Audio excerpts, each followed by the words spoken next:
a small video.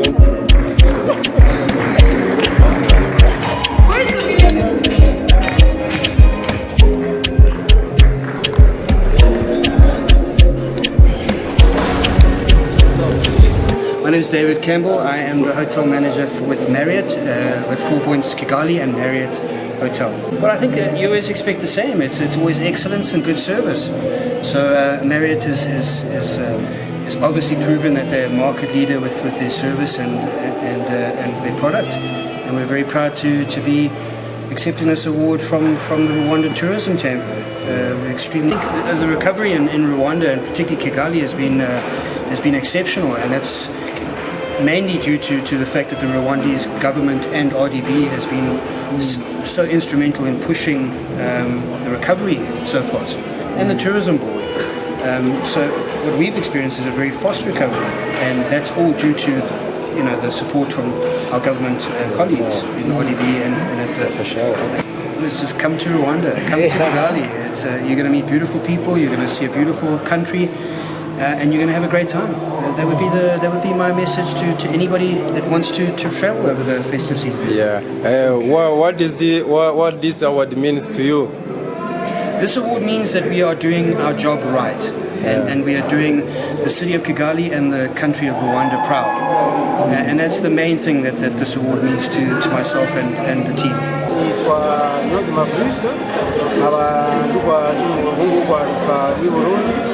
ashaka guteza imbere sector ya tourism n'umuco wacu kugira natwe dushobore gutuma ubundi bumenyekana mu mahanga bashobora guteza so Burundi mufite iki mwabwira abanyafurika kuza gusura Burundi ibyo mufite n'ibiki nazo cyane kumbaza iki kibazo kibaye cyane Burundi ni guciza Burundi ni igihugu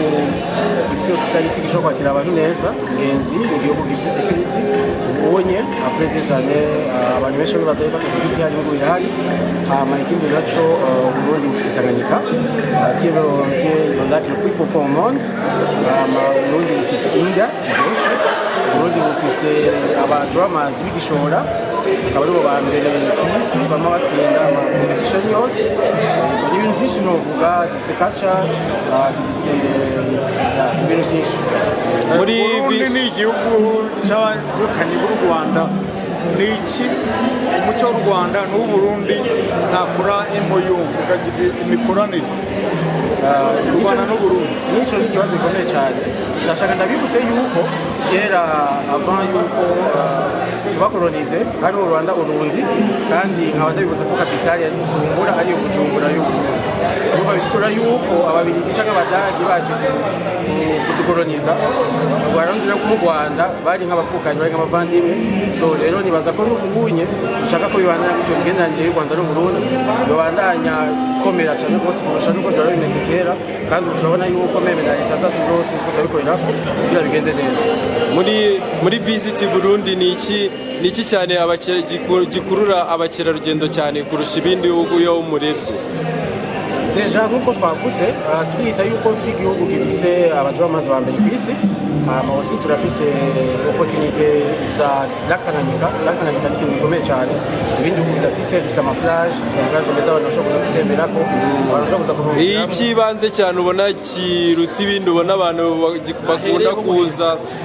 bashaka cyane mu Burundi ni nk'iki ibintu bituma byose nakanyisho kibazo kera abanyarwanda bakunda kuza baje Bujumbura kugira baruhuke kuri plage ya Tanganyika Lac Tanganyika niyo urumva deja nk'icyo hoje ntangure ku banyarwanda bahazi urumva deja nyinshi hama turafise n'ibikoko biri muri za parke ya Rusizi na Rugunga urumva hari ibintu byinshi cyane rwose Frank Gisha abandi umuyobozi mukuru wa Chamber ya Tourism n'ihuriro ry'abikorera imirimo ijyanye n'ubukerarugendo n'abanyamahoteli iki gikorwa twagiteguye kugira ngo kirusheho kongera imbaraga muri ya nzira ndende yo kuzamura ubukungu nyuma ya Covid. Twatumiye ibihugu bigera kuri 12 ntabwo twagize amahirwe tugira ibihugu birenze 17 kizaba ari igikorwa ngarukamwaka aho bose bazajya bahurira ahangaha nyuma mu mpera z'umwaka kugira ngo tuganire icyo twakora duteze imbere ubukerarugendo urugero mu Rwanda mbere yo Covid batanga imirimo igera ku 165 covid iyo mibare yagiye hasi kuko tugeza kuzamura iyo dusubire kuri ya mibare ya 2019 bumwe mu buryo dukoresha nta bundi ni ukwihuza n'ibindi bihugu bagenzi bacu muri Afurika guhanahana abakiriya guhanahana amakuru kugira ngo Afurika irusheho kugira imbaraga mu ruhando rw'amahanga no guteza imbere ubukerarugendo kiba cyagenze neza cyarimo kubungabunga ibidukikije cyarimo ubukerarugendo bushingiye kuri siporo cyarimo bagafotozi bashobora kwerekana heza nyaburanga cyari kirimo abanyamaresitora n'ibyo bashobora gutanga ku isoko ibyo byose ni ibintu bigaragaza imbaraga ziba mu bukerarugendo bwagutse mu bijyanye n'imirimo yose iganisha ku iterambere. uyu mwaka umwihariko warasaga ku ntego yo kwifatanya mu bukungu bw'irya soko mpuzabihugu bya Afurika ryitwa Africa Free Continental Trade Area. Ni nayo mpamvu cyane cyane twatumiye ibihugu mu mpande zose za Afurika kubera Nigeria kugera Afurika y'Epfo kugera Zanzibar ariko ingenzi nanone twashatse ko dushyira ibiganiro mu bikorwa ngiro aho twagiye dusinya amasezerano yo gufatanya n'ibindi bihugu Zanzibar kugira ngo tuzajye duhanahana amakuru n'abakiriya iyo bava Zanzibar bakaza mu Rwanda iyo baza mu Rwanda mu nama mpuzamahanga bakajya Zanzibar na Benin n'igihugu cya Benin icyo nacyo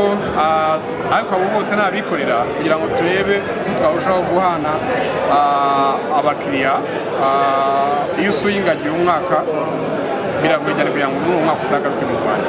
naho ngaho rero niba hari umuntu wasuye ibyo bihugu umwaka ukurikiyeho akaba yabarakomande gusura u Rwanda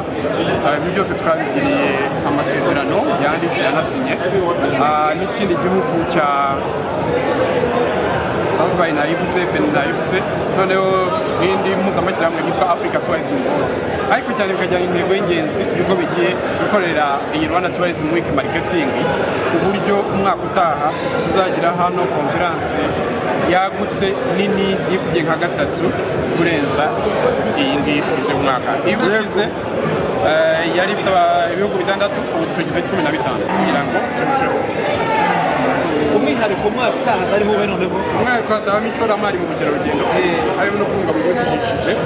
n'ibi twabonye ibyo bita creative industry ayandi bashobora gushyira mu bukerarugendo n'imyidagaduro kumurika imideli uyu mwaka twagize abantu bagera kuri 12 yens bari mu bworozi hanyuma uwo mwabonyemo igihwera mu babikiye mwabonyemo ntiyenda ubukerarugendo twabonye